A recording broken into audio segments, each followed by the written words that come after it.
disebutkan bahwa wa naqala al-allamah Muhammad Bahrak an Syekhil Aribillah Muhammad Bajarofil anna ahlal bait afdalun nas, bahwasanya ahlul bait ini sebenarnya tidak tepat untuk untuk menggunakan redaksi ahlul bait, tetapi dzurriyyah dari ahlul bait, dzurriyyah daripada ahlul bait Nabi, yaitu dzurriyyahnya Sayyidina Hasan atau Sayyidina Husain.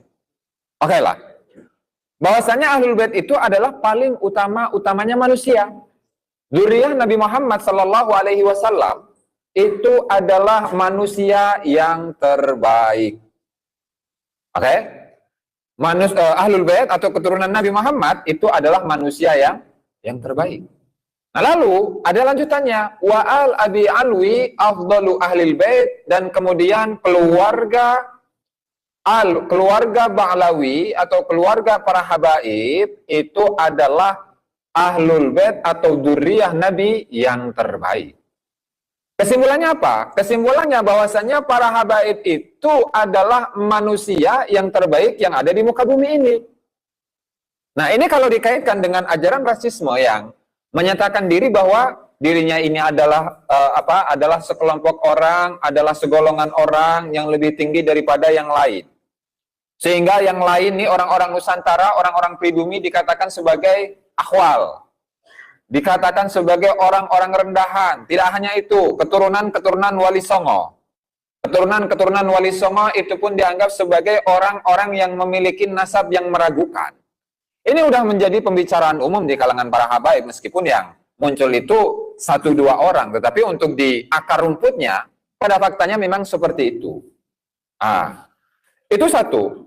Artinya apa? Artinya dalam keterangan yang ada di dalam kitab Bughyatul Mustarsyidin, bahwasanya kalangan para habaib Ba'lawi itu adalah ras yang tertinggi di muka bumi ini. Wali Songonya dianggap sebagai keluarganya, ya. Kemudian keturunan-keturunannya tidak diaku. Keturunan Wali Songo dianggap terputus, lalu yang akan mulia di bumi Indonesia ini adalah kalangan habaib saja. Ini ada kitabnya. Kita berbicara mengenai data, kita berbicara mengenai fakta. Belum lagi dari kalangan Habib, Naqabatul Ashraf, kalau tidak salah itu pun juga pernah mengeluarkan surat edaran mengenai bahwasannya dzurriyyah Wali Songo itu tidak memiliki data. Nah, ini ajaran rasis apa lagi kalau bukan ajaran rasis? Ini ajaran apa kalau bukan ajaran rasis? Nah, belum lagi. Dalam kitab yang lain, kitab An-Nahrul Maulud di halaman sebelumnya, An-Nahrul Maulud di Majmu' Kalam Habib Idrus bin Umar Al-Habsyi, di mana di sini ada kisah, kalau dibaca satu persatu itu rada panjang, saya ambil intisarinya saja, bahwa apa? Wa ammal ajam fa innama hum kal bahaim. Di mana orang ajam itu siapa? Orang yang non-Arab, orang-orang Jawa, orang Sumatera, orang Kalimantan, orang Sulawesi, orang Cina, semuanya itu seperti binatang. Semuanya itu seperti binatang, di mana mereka itu akan mengikuti atba kullu naik, di mana mereka itu mengikuti siapapun yang bersuara di antara mereka, atau siapapun yang mereka itu, atau mengikuti siapapun yang dapat mengaum. Nah, lalu ajaran apakah yang seperti ini bukan dianggap sebagai ajaran rasis? Nah, lalu untuk mengunggulkan ras Arab,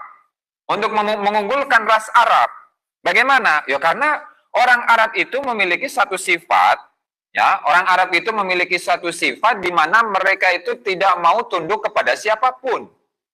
Ya kan? Maka di sini dikatakan fa innama hamalahum alal ikhtilaf, mereka selalu padon. Mereka itu selalu bertengkar. Orang Arab itu selalu bermusuhan. Kemudian masing-masing dari mereka itu mengklaim dirinya lah yang paling pantas untuk menjadi pemimpin. Dan itu dianggap oleh Habib ini sebagai apa? Sebagai sifat-sifat yang sempurna. Jadi bukanlah sifat yang sempurna itu ketika seseorang itu bisa berdamai, menciptakan suatu kondisi yang aman, yang tentram, yang nyaman di kalangan masyarakat, tetapi saling bermusuhan itu adalah sifat kesempurnaan. Ini logika yang mana yang menyatakan seperti itu? Artinya ajaran-ajaran seperti ini yang apalagi ketika menyatakan bahwa orang ajam itu adalah orang-orang yang seperti binatang, ini sudah ajaran rasis. Pertama, tadi dinyatakan habaib itu adalah ras tertinggi di muka bumi ini, sebaik-baiknya manusia. Satu. Kemudian yang kedua di sini, di mana orang ajam disebut sebagai binatang. Padahal kita ini kan manusia. Sama-sama hidup di Indonesia, sama-sama makan di Indonesia, sama-sama tidur di Indonesia. Apalagi kemarin tuh waktu sebelum hari Lebaran, orang-orang yang tidak percaya dengan nasabnya Balawi disebut sebagai monyet. Astagfirullahaladzim.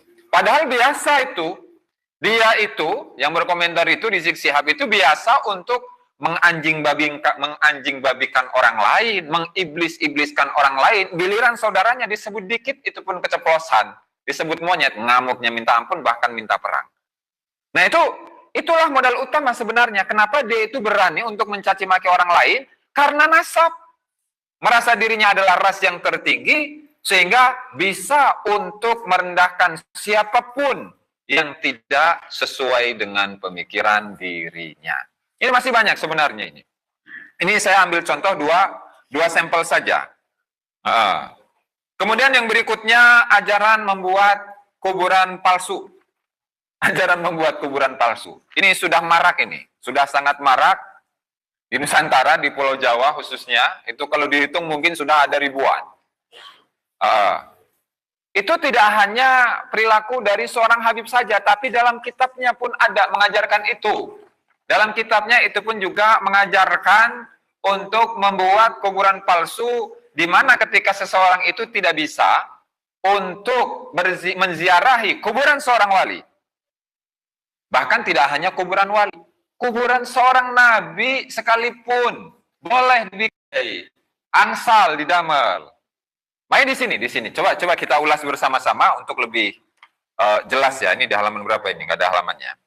Dari kitab An-Nahrul Maurud, B ya, membuat kuburan palsu, langsung saja pada teks Arabnya. Wa kana yaqul, di mana Habib Idrus bin Umar Al-Habsyi mengatakan, yang bagi liman ajana an ziyarati ba'dil auliya, seyogyanya bagi seseorang yang tidak mampu untuk menziarahi kuburan sebagian wali, bal wal anbiya, bahkan yang tidak mampu untuk menziarahi sebagian kuburan nabi. Apa itu? Yang seyogianya an yushakhisa bariya hadzalikan nabi awil wali suratan hissiyah min thawbin aw nahwihi, di mana dia ini untuk seyogianya bagi dia untuk memfisikkan, membuat secara fisik makam nabi ataupun makam wali dengan fisik yang nyata, baik berupa baju ataupun yang lain. Kemudian bagaimana? Summa yastahdiru rohaniyatahu. Kemudian dia menghadirkan rohnya para nabi atau rohnya para wali. Wa yazuruhu, dan menziarahinya. Wa ya'malu ma ya'mal law hadara inda dharihihi. Dan dia mengerjakan apa yang harus dikerjakan ketika dia berada di pinggir kuburannya. Artinya begini. Misalkan kita itu ingin ziarah. Kemana? Ke kuburan, ke makamnya Nabi Muhammad Sallallahu Alaihi Wasallam di Madinah. Yang namanya ziarah, umroh plus ziarah ya, umroh plus ziarah, itu minimal kita punya uang saku ya 40 juta lah. Kan tidak semua orang punya uang segitu. Nah maka menurut kitab ini silahkan untuk membuat kuburan, meskipun itu di samping rumah, jadi bikin kuburan, ada patok kuburannya, ada nisannya. Nah, kemudian diniatkan di situ bahwa saya ini sedang menziarahi makam atau kuburan Nabi Muhammad sallallahu alaihi wasallam. Nah, ini kira-kira ini menurut para hadirin, para kesepuhan, para kiai di sini, kira-kira ini akan rusak atau tidak itu tatanan syariat Islam? Rusak. Rusak. Makanya nggak aneh. Di beberapa tempat, ini nggak tahu nih, di Kabupaten Grobogan ini ada makam Habib palsu atau enggak ini? Makam palsu Habib, ada atau enggak ini? Wonten nggak ya? Wonten nggak? Belum lagi di mana itu?